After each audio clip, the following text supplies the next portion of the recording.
Hey, deserving listeners, Love is Blind, UK. Let's watch. How are you in town? Yeah, we're good. We are good. I can tell that you two are good. I love it.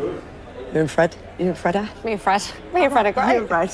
Do you know what? I just want him to just be a little bit more affectionate. Yeah. Have you said it to him? Yeah, like that's time. Okay, interesting. I don't think we've heard this before. So she's getting frustrated about affection, and she says 1,000 times, and he is not being affectionate to her. I don't know what that means. You know, it could mean a lot of different things. Let's see if we hear more. And he's like, but you don't hug me. And I'm like, Yeah, but why don't you then?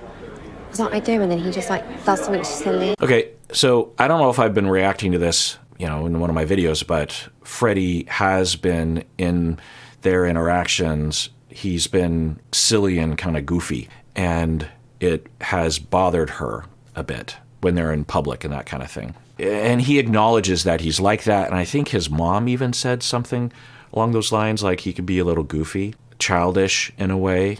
The way that I interpret it, there's a streak in Freddie that makes me wonder if he is preoccupied or anxious attachment in that direction. I don't know. But from the very beginning, when we would first see their interactions, he seemed to be very pleasing to her. I commented on that in the very beginning when they first met. And that was a bit of a yellow flag. It's fine to be pleasing to your partner, but in terms of the edit, it was just going one direction. And then with the disclosure of him of having cheated, that kind of created another distancing where he was pursuing her, which might have compounded that. And then I wonder if the way that he deals with his attachment insecurity is to distract by being goofy or something. But then you would imagine that he would be more physically affectionate because he would be reaching out for more contact. I don't know. He might just not prefer that. It's hard to say. But then she is saying that he said that, okay, yeah, I'd be more affectionate if you hugged me. That makes me think that they're both waiting for the other person to be affectionate. I don't know. What does he do? I was like, I love you. And he's like, I love you too. Like, yeah, it is funny. And I just want to like be in the kitchen. Just want to like grab me. And, like, Yeah, no, I get that. I and do be get like- that. I even said about sexy underwear. I was like, all the girls have bought sexy underwear. And I was like, I haven't. And he was like, Catherine, you could walk past me butt naked and I wouldn't even realise.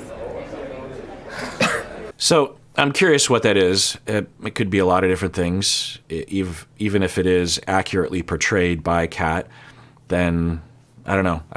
It's neither here nor there, really. But given Kat's track record, she's not a reliable narrator about what was previously said. The way she characterized what Ollie had said in the pods, which she heard secondhand, which I'm guessing through Freddie, and I can't imagine Freddie exaggerating the way that she was exaggerating. You know, she was saying, oh, Ollie, you were strutting around saying, I broke up with her, and ha, ha, ha. Yeah, I mean, I'm exaggerating on her exaggeration, but so you know, who knows what that all means. I'm guessing if we saw the full conversation, we would not characterize it that way, because that's a pretty strange thing to say to someone, you know, even if it's kind of true. I can't imagine Freddie just being like, yeah, you know, if you just walked naked right in front of me, like I wouldn't even notice because I just don't give a crap about you. I'm not attracted to you. I just can't imagine him saying that specifically. Maybe he did. And this is, you know, as a therapist, this is a common exploration in my brain. That's a funny way to put it. It's a common activity for me in terms of hearing a story of someone complaining, and then I have to imagine what really happened. Not that I think the person's lying, but we all will talk about things from our own point of view. And so I'm doing that right now. I'm just like, okay, what really happened, and what is she expressing? And that's always a thing for therapists to do, is to catch the theme. You know, don't get bogged down in the details, or you know, consider the details perhaps, but what's the theme? What's being communicated? And what's being communicated is a number of things. She's talking to her friends, so she's looking for validation, and that's what's being communicated. Kat is, you know, between the lines saying, friend, Maria, I'm looking for validation that I'm not crazy or that there's something wrong with him or something along those lines. And also the other thing that's being communicated is, I feel neglected. I feel like he doesn't have energy. She said 3 things in this camp, which is I want him to be, I've asked him 1,000 times to be more affectionate with me, and he isn't. I also have asked him, or I want him to grab me, I think sexually, while I'm in the kitchen. I also am surprised that he said that if I walked right in front of him without any clothes on, that he wouldn't notice. Probably. I'm feeling quite stressed that the wedding is literally round the corner. We still have such a long way to go. I think our love languages are quite different. And I think all of a sudden I'm not confident in myself. And because Freddie doesn't understand it, I think I'm just struggling with that. It's not nice. Okay, well, that doesn't sound promising, which is totally understandable. I mean, you fell in love or in the pods, you meet in person, things are going relatively well, but you're not really feeling it. There's some incompatibilities. But she also said that she's feeling unconfident, meaning that she feels like he's not attracted to her enough. I think that's what she's saying. Or she feels unattractive. My bro, what the? What are you doing? What the hell's that?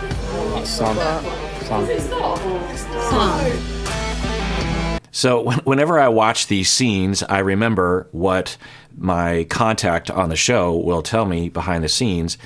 And she said that all the cast arrives and they have them in separate vans or maybe, separate areas. And then the producers dictate who enters at what point, right?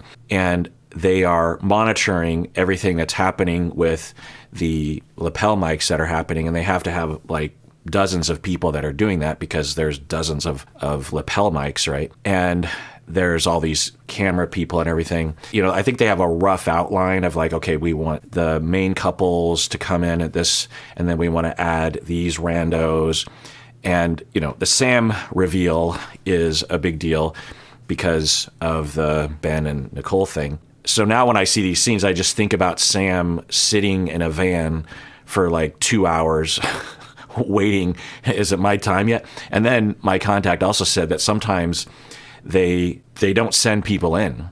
They figure, oh, well, we have enough drama for the cameras that we're good. So there are people that show up hoping to go in and they're never told to go in, and so they just go home. They're all dressed up and ready to go. Anyway, so Sam's coming in, and I don't think I reacted to this scene, but there was a conversation between Nicole and Ben about running into Sam, and Nicole was telling Ben that she was planning on having some closure with Sam. I thought it was great that Nicole was warning him about that, asking how he thought about it. And Ben actually had a surprising reaction. He started crying. I mean, I get it for sure, but for some reason I thought Ben would be more solid about the whole thing because he has an established relationship with Nicole now. But I think what it points to is that Ben is emotionally mature, differentiated, and vulnerable enough to be feeling the feelings that one would feel in a situation like that, where it wasn't that long ago that he was completely dumped. And it shows just how much he was in love with Nicole in the pods, right? That not that long ago, he got dumped by Nicole for Sam, and Sam and Nicole got engaged, and Ben went home and cried his eyes out and was, devastated and hurt. I guess what it kind of might be pointing at is that Ben hasn't healed, or which would be normal. I don't know, but I could see a scenario where for Ben, it would have been optimal if he had been processing his feelings with someone like a therapist or a friend or Nicole, because I was kind of surprised when Ben and Nicole met up in the real world. Ben was super gracious and said, hey, don't apologize. And, I get it. And let's just move forward. And the impression I had was that Ben was just super chill and could rise above it, which I don't even like that phrase because that's sort of privileging people that stuff their feelings or something. So this does fit with my impression of Ben in that have I been messing up the names Ben and Sam? I hope not. But my impression of Ben is that although he can be very vulnerable and healthy, I think he tends to steer things away from his vulnerability and steer things away from other people taking care of him. And it seemed like it was almost bursting through in that conversation. So I don't know. I'm going to take a guess and say that Ben will be fine. I'm actually curious as to Sam's disposition, because Sam should be devastated, right? Nicole dumped him. But, you know, given my very loose impression of him is that he is operating from, immature is a funny word because it can be derogatory. I just mean like a less sophisticated, earlier developmental phase of one's concept of love and attachment and romance and engagement. He seemed to be coming from that place. You know, like I think he was genuinely in the hallways, like, I think I'm in love with you. I think he was being genuine, but from the outside, you're thinking, you think you're in love? You just got engaged. You know, I think he was feeling something that was big for him, but he hadn't really had enough experience with it or something that he could navigate the more wiser, more adult version of those things. That's kind of the way it seemed. But, you know, even if you're younger in your development, you're still going to be devastated by Nicole. Now, I could imagine that Sam could be cut off from those feelings, or he was never really into Nicole. Like, I could see a scenario where Sam was into Nicole enough, but not to the level that you would hope to be when you're in a situation like that. And he interpreted it as like being really into someone, sort of like someone that's never experienced deep attached love before. I don't know. So I've actually got my ex-boyfriend. Be cool. Well, this is interesting. So Steven is helping Ben, and the face that Steven is making right now, he's looking at Ben, and he's like, be cool, be cool. I mean, it looks like Steven is scared that, what's Ben going to do? He's not going to fight him, right? Or is he worried that that Ben is going to get upset? I don't know. I'm wondering what Steven, but Steven seems legit worried. Now I'm worried. Be cool.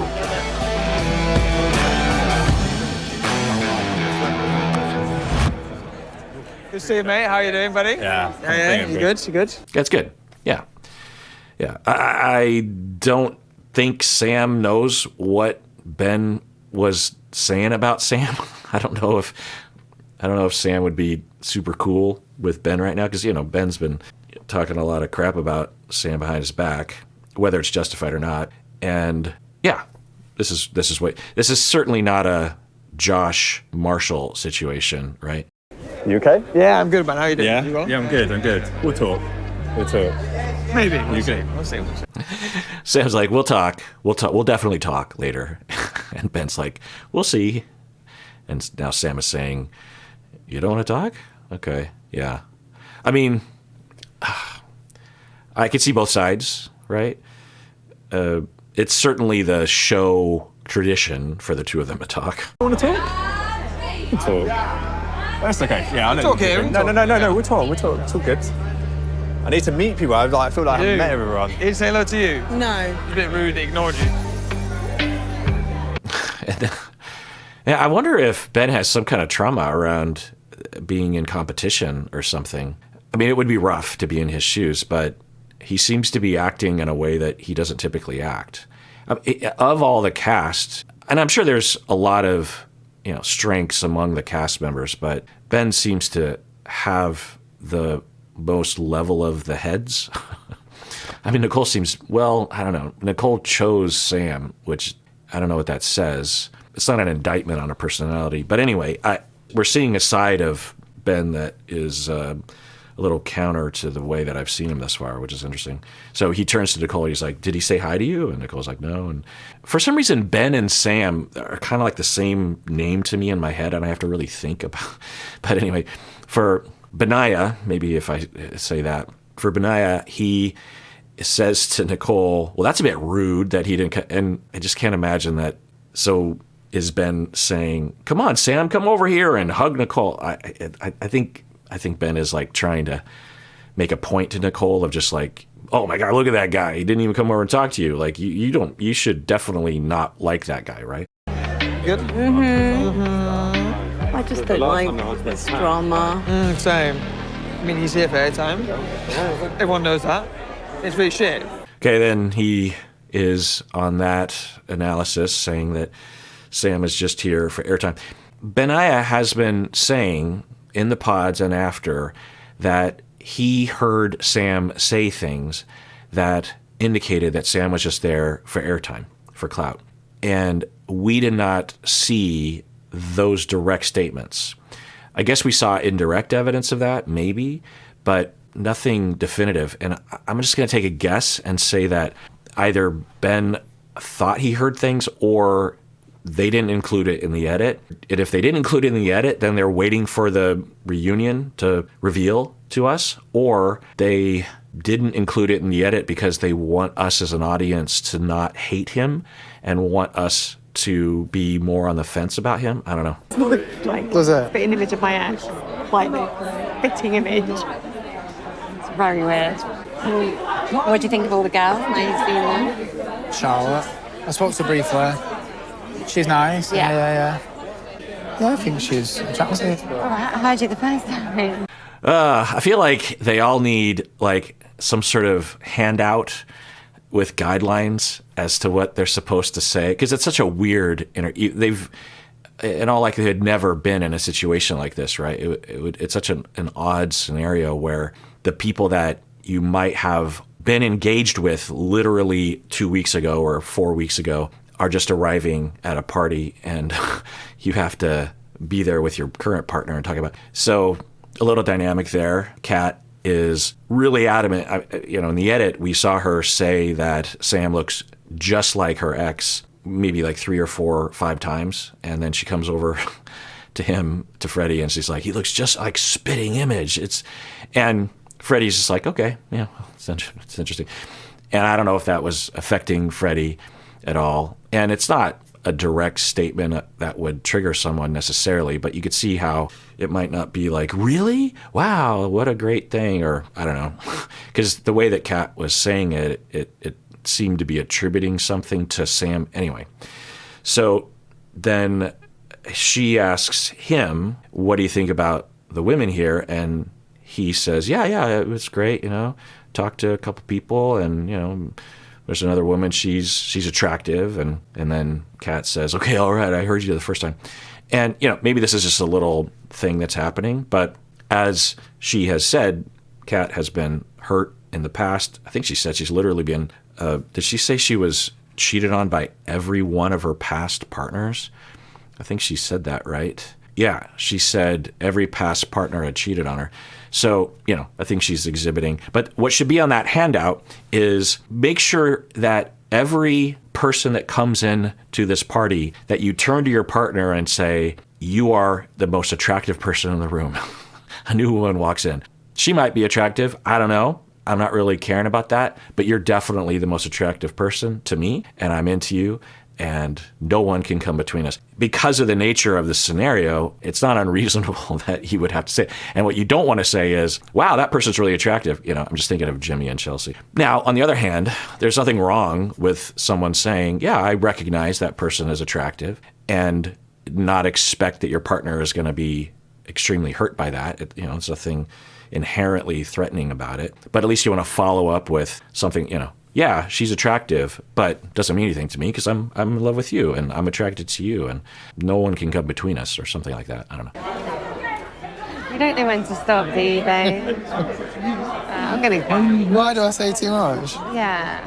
So if I said, oh, yeah, he's well attracted, then Well, you've said about 5 times it feels like you're... Yeah. I'm glad Freddie's standing up for himself. You said like 5 times. You look, and that was the 5 times that she said it to Freddie, because she was saying it to other people.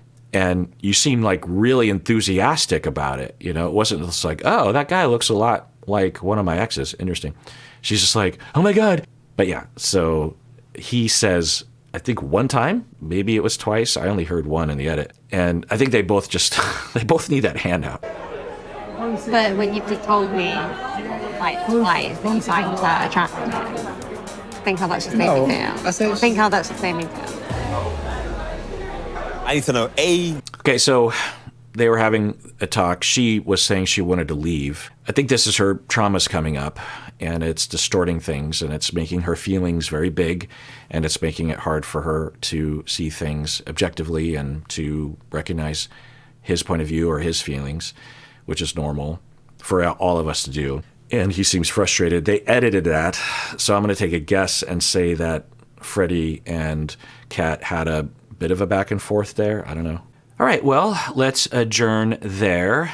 I will remind everyone that we are on Cameo, me and the other co-hosts, if you want to get a Cameo. We also have merch. There's a lot of new merch available, new stuff that Stacy has added. And everyone out there, please take care of yourself because you deserve it. You really, really do.